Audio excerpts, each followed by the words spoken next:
Well, here it is, the new Buyer Representation and Broker Compensation Agreement, CAR Form BRBC, revised July of 2024.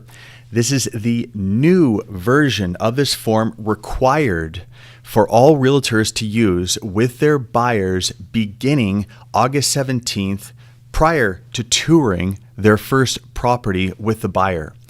I'll go through this form. I'll show you how to fill it out properly. It's part of a 13-page bundle.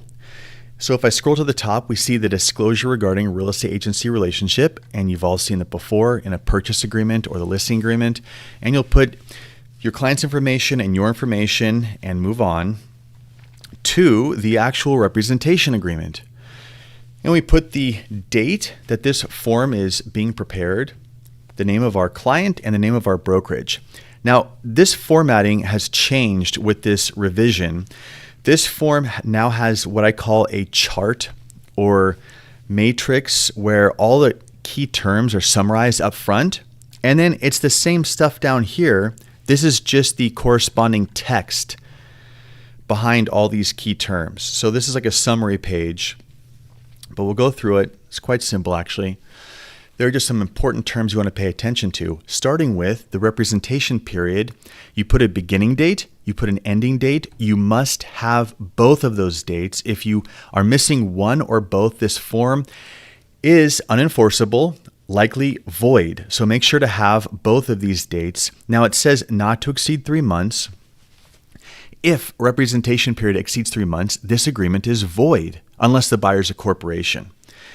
So we need to make sure that this representation period is less than 3 months. So that's why I put today's date, July 24th, and I put September 30th, just to make sure it's within that 3-month period. Of course, this form can be extended, so don't think that it's only 3 months and you got one shot and that's it. You can do extensions of this form. Now, this is very important, this line A2, type of representation. And by default, this is non-exclusive. You are in a non-monogamous relationship with your buyer if you do nothing on this line. Your buyer can work with plenty of other agents and have other forms just like this signed with them. Or you can do what I recommend, which is check this box and make it exclusive.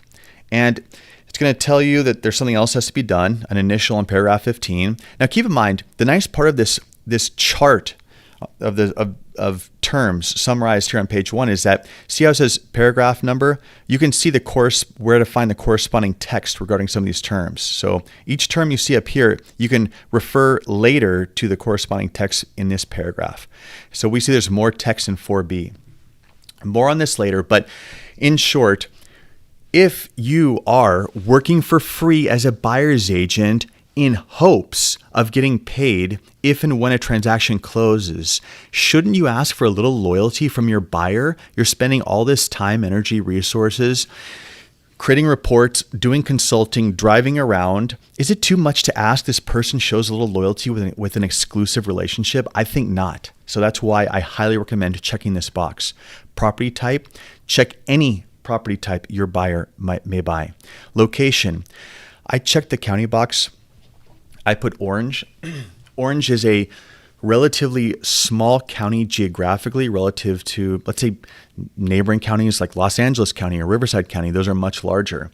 So you have to be careful here because you want to put as much as possible, as broad as possible, but you can't be too broad because if a buyer wanted to contest this, the buyer could say, well, my agent can't reasonably service this. You can't put San Diego, Orange, Los Angeles counties, because who can properly service a range spanning hundreds of miles?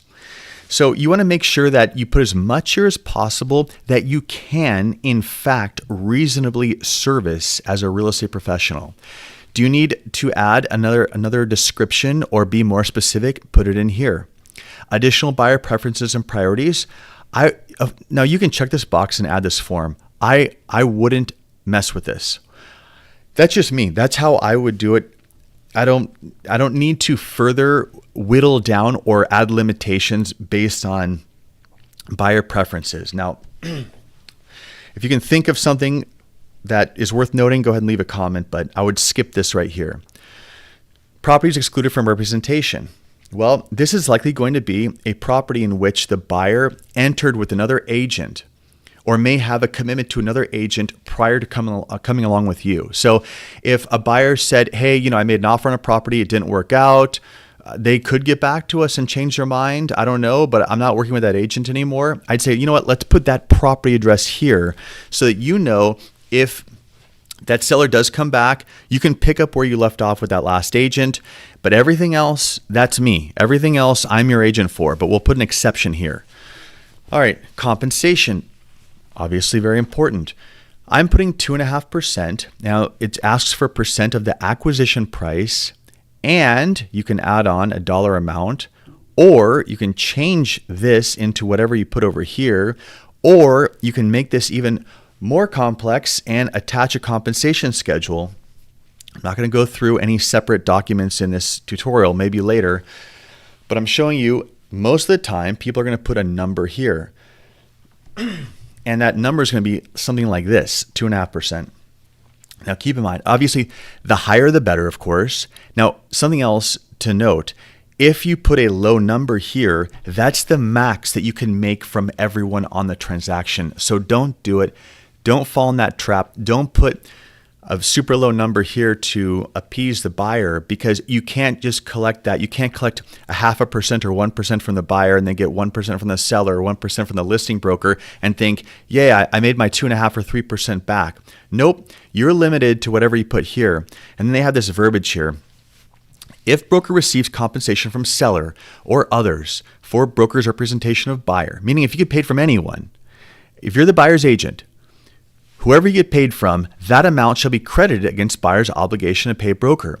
That means whoever gives you money, the seller pays you directly, the listing broker pays you, that is deducted from this number. This is a conversation you need to have with your client, because in the near future, sellers are going to offer either a payment, a concession to the buyer that offsets this, or they're going to pay you directly. There's even a different form, the seller payment to the buyer's broker. And if you get paid from the seller, you get to deduct it from here, and that gives relief to the buyer. So you need to explain what the implications of this are. Continued right to payment for broker-involved properties. Let's say this thing's going to expire. Again, we only have 3 months here, right? And the buyer doesn't want to extend, but one of the properties that they made an offer on right before this agreement expired, that could turn into a deal. That's why you want to have a number here that basically allows a continuation period once this representation period ends.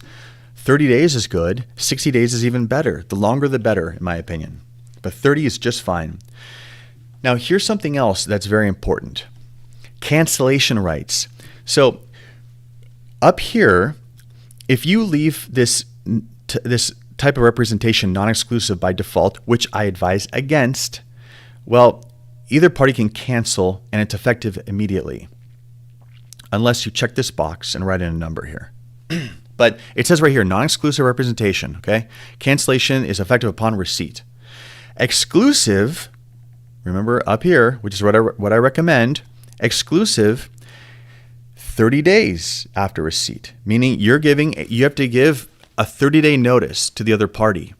Now, of course, that can be changed. You could change that down here in other terms. Maybe you only want 15. Maybe you want 7. Maybe you want to waive it entirely.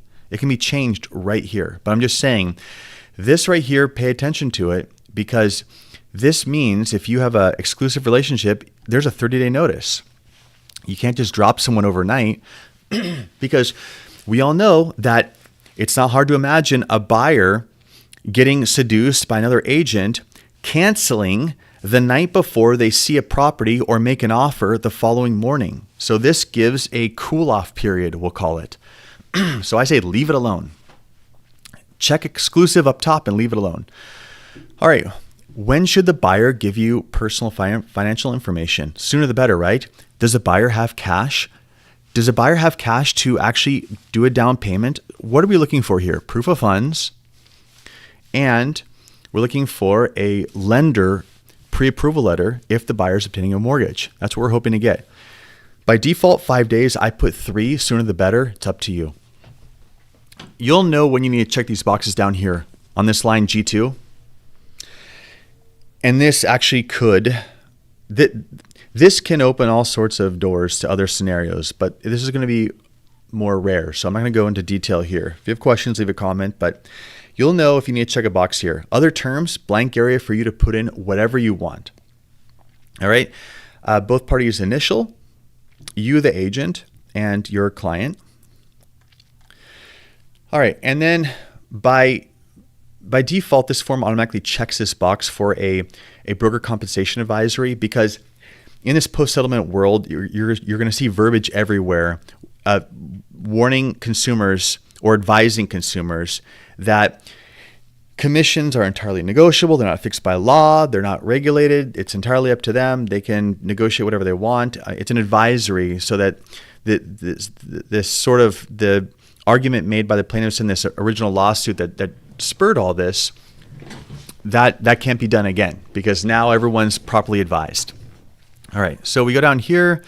I mean, you can see right here, compensation, fully negotiable, stuff like that. Broker right to compensation. Basically, all this verbiage secures. I won't read all of it because that would be boring, and this could take hours because I could just go on and on about it. But basically, this gives a little bit of a backstory to all the terms we talked about up here. So broker right to compensation, getting paid through escrow, what constitutes broker involvement, whether you're an exclusive or non-exclusive. Hint, exclusive is always better. Again, why you should check the box for exclusive up top. So it secures your right to compensation no matter what. Less ambiguity about an agent with a buyer with multiple agents talking to those multiple agents about the same property, and then those agents fighting over who actually was involved and then disputing under these terms of broker involvement. So that's why you're trying to eliminate ambiguity. That's one of the purposes of having a contract.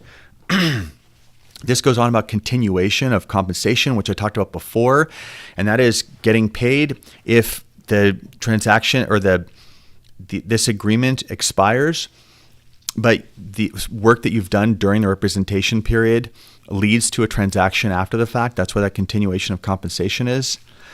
Timing of compensation, basically getting paid through escrow, how you're getting paid.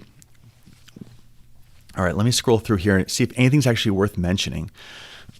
So I would say read through this. It all corresponds to what you see up here. It just gives a little bit more detail, because usually when there's a dispute from a term up top in this matrix area, this chart, people need to read down here and say, okay, what actually constitutes the term? What does that mean? What does broker involvement mean? And here it is defined. So these lines offer definition, agency relationship, blah, blah, blah. This is just boilerplate text. Broker authorization obligations. Okay. I mean, what are the obligations of each party to each other? Reasonable care. I mean, it's kind of a snooze fest. You can read through it if you want.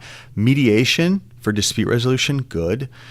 If the parties have an issue, it goes to mediation first by default rather than immediately going to court. Okay. Now here's where it gets good again. Exclusive representation. By the way, you'll initial on the bottom of these pages. As I'm scrolling through, just initial at the bottom of these pages. Okay. Exclusive representation. If we checked exclusive up top, like I recommend, it says right there on line 2A2. All right. This is another advisory saying, basically telling the buyer what it means to be exclusive. And they have to read this, and they're saying, by signing this, they're not going to enter into another agreement with another agent. They're not going to cause a conflict with this agreement. And that you are due compensation for what you've done. Broker involvement. Remember how I showed you there are all those definitions of what constitutes broker involvement. And it explains the cancellation, 30-day notice, etc. Pretty simple. Make sure the buyer signs here. Then it confirms compensation again, right there. Just to really drive the point home. It's a bit redundant, but that's the litigious world that we're in. Entity buyer, you'll check this box if you're a buyer. Oh, look at this. So filling this out with my haste to get this video up as soon as I could, I didn't check this box right here. You know, this, make sure to check the box. If you have, learn from this mistake, please. If you put a number here, check that box first. You always want to check the box if you fill in the corresponding line next to it. That can cause technical problems in the future. Let me check up top. If I check the box, we'll just go right to the top. So up here, you don't have to check the box. It would be nice if the people that made this form had this number populate, because you know how you can put your address in one part of the form or your name in one part of the form, it populates throughout the form. They should be doing that here, because having this as a checkbox down here and not up top, this is actually a disservice to agents. But I could nitpick these forms all day because they are far from perfect. If you have a percentage, make sure you check this box, all right? Because this form has a flaw in it, at least one. All right, entity buyer, check the box if your buyer is an LLC or a corporation, or they're a trust, any sort of entity. And you'll put the name of the authorized signer on behalf of the trust or the entity, whatever it is. And then buyer's going to sign. And if there's more than one buyer or multiple buyers, incorporate this form, the ASA. You're going to sign down here. And that's it. Okay, so that is the representation agreement itself. Now, I'm going to scroll through this very quickly because this is just boilerplate, boring advisories. Buyer investigation advisory. Okay, we get it. Buyer should do investigations, and the buyer signs off. Broker compensation advisory. They tell you all these things because, again, the post-lawsuit litigious world requires that there's going to be just hundreds of pages of disclosures in the future, and this is all part of them building up, okay? So, fully negotiable, additional compensation, there could be dual agency, fully negotiable again, you get the idea. And we scroll down, buyers are going to sign. Possible representation of more than one buyer-seller. We see this in the purchase agreement. It's a bit redundant. There's a lot of overlap in how CAR bundles their forms.